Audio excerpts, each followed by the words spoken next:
ہمیں خطے میں ایران کو اعتماد میں لینا ہوگا. ہم ایران کے ساتھ کھڑے ہیں اور پاکستان کو کھل کر کھڑا ہو جانا چاہیے.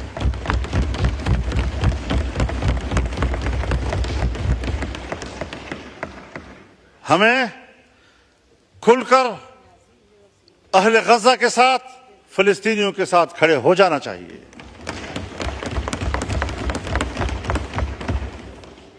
یہود ہنود یہ ایک ہیں، وہ ایک دوسرے کے اتحادی ہیں.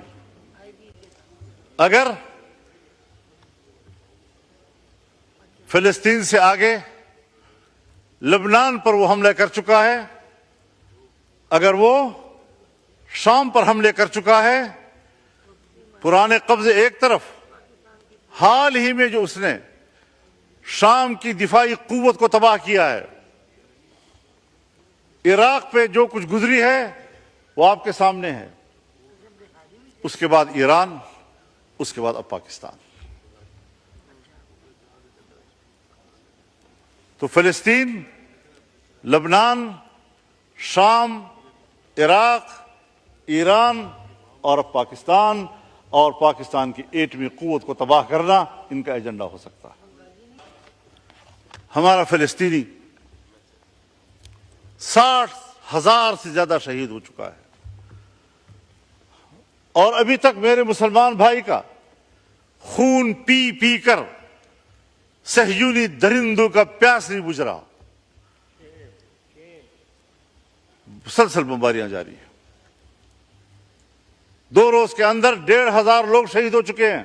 انہوں نے اگر کوئی وہاں پر پریس ٹاک کی ہو، میرے علم میں نہیں ہے، لیکن میں ایک سیاسی کارکن کے طور پر یہ تجزیہ کر سکتا ہوں کہ اس نے ضرور کہا ہوگا کہ انڈیا پاکستان کے درمیان جنگ نہیں ہونی چاہیے. اس نے ضرور یہ کہا ہوگا کہ ایران اور اسرائیل کے درمیان جنگ نہیں ہونی چاہیے، اور اس نے کبھی نہیں کہا ہوگا کہ اسرائیل فلسطینیوں پر بمباری بند کر دے. یہ 3 جملے میرے پاس ہیں کہ ادھر سے انڈیا پاکستان جنگ کی بات ہوئی ہوگی، اسرائیل اور ایران کے جنگ کی بات ہوئی ہوگی، اور کبھی بھی فلسطین کے حوالے سے ٹرمپ نے بات نہیں کی ہوگی. کیوں یہ امتیاز بڑھتا جا رہا ہے؟ جہاں پر صہیونی مرتا ہے، جہاں پر مودی مرتا ہے، اس سے تو ان کو تکلیف ہو رہی ہے، لیکن اگر ایک غریب مسلمان، غیر مسلح مسلمان، چھوٹے چھوٹے بچے، خواتین، بوڑھے بزرگ، ان کا خون بہہ رہا ہے، پورا شہر ملبے کا ڈھیر بن گیا ہے، اس کا کسی کو احساس نہیں ہے. مسلمان کی نظر سے نہ دیکھو، انسان کی نظر سے دیکھو. اس کا معنی یہ ہے کہ اگر کوئی شخص مسلمان نہیں ہے، اگر کسی شخص کی زندگی قرآن و سنت کی تعلیمات سے آراستہ نہیں ہے، تو پھر یہ انسانیت نہیں، اسی کو ہم حیوانیت کہتے ہیں. اس انسانیت پر فخر مت کرو، شرم کے مارے تمہارے سر جھک جانے چاہیے. اس کو انسانیت کہتے ہیں. پاکستان اسلامی دنیا کا بڑا ملک ہے. پاکستان اسلامی دنیا کا مؤثر ملک ہے. پاکستان اسلامی دنیا کا طاقتور دفاعی قوت ہے. پاکستان اسلامی دنیا کا ایٹمی طاقت ہے. پاکستان کے اندر وہ تمام صلاحیتیں موجود ہیں کہ وہ امت مسلمہ کی قیادت کرے. اور ہم ہیں کہ ملک کے داخلی صورتحال میں بھی ہم دفاعی پوزیشن میں ہیں، اور خطے کی صورتحال میں بھی ہم دفاعی پوزیشن میں ہیں. قیادت خاک کریں گے ہم. یہی پیغام اس پارلیمنٹ سے امت مسلمہ کو جانا چاہیے، OIC کو جانا چاہیے. بین الاقوامی اداروں کی کوئی حیثیت اب نہیں رہی. OIC ایک دکھاوا ہے، OIC.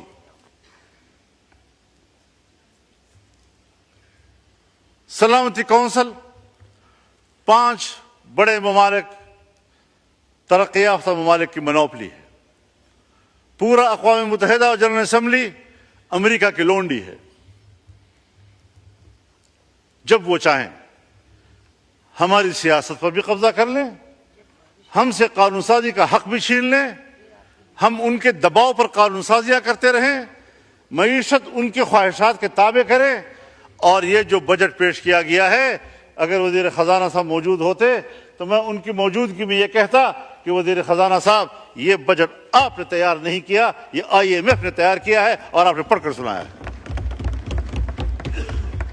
آپ کے اندر اس وقت بجٹ بنانے کی صلاحیت بھی ختم ہو چکی ہے۔ کب ایک طاقتور ملک کی حیثیت اختیار کریں گے ہم؟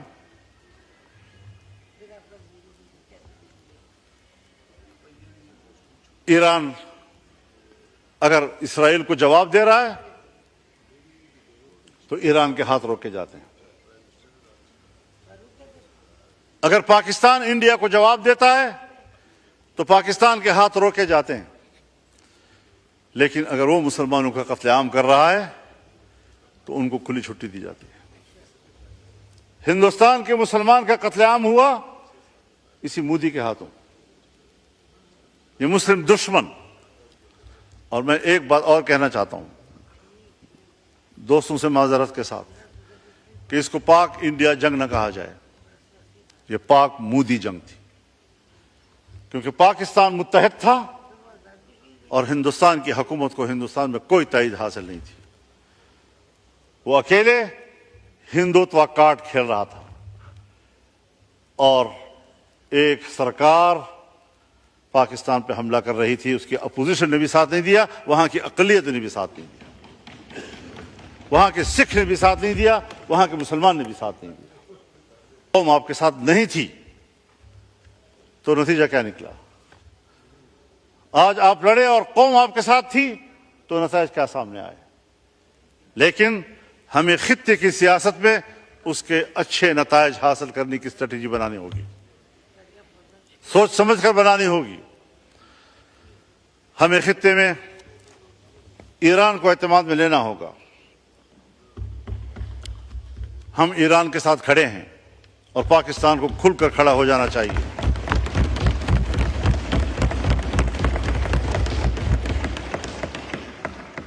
ہمیں کھل کر اہل غزہ کے ساتھ، فلسطینیوں کے ساتھ کھڑے ہو جانا چاہیے۔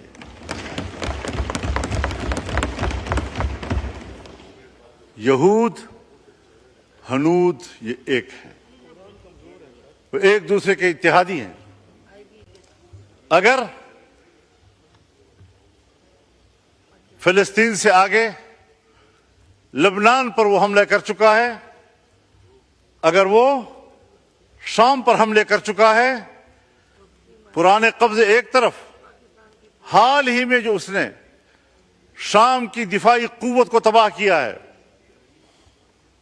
عراق پہ جو کچھ گزری ہے وہ آپ کے سامنے ہے، اس کے بعد ایران، اس کے بعد اب پاکستان۔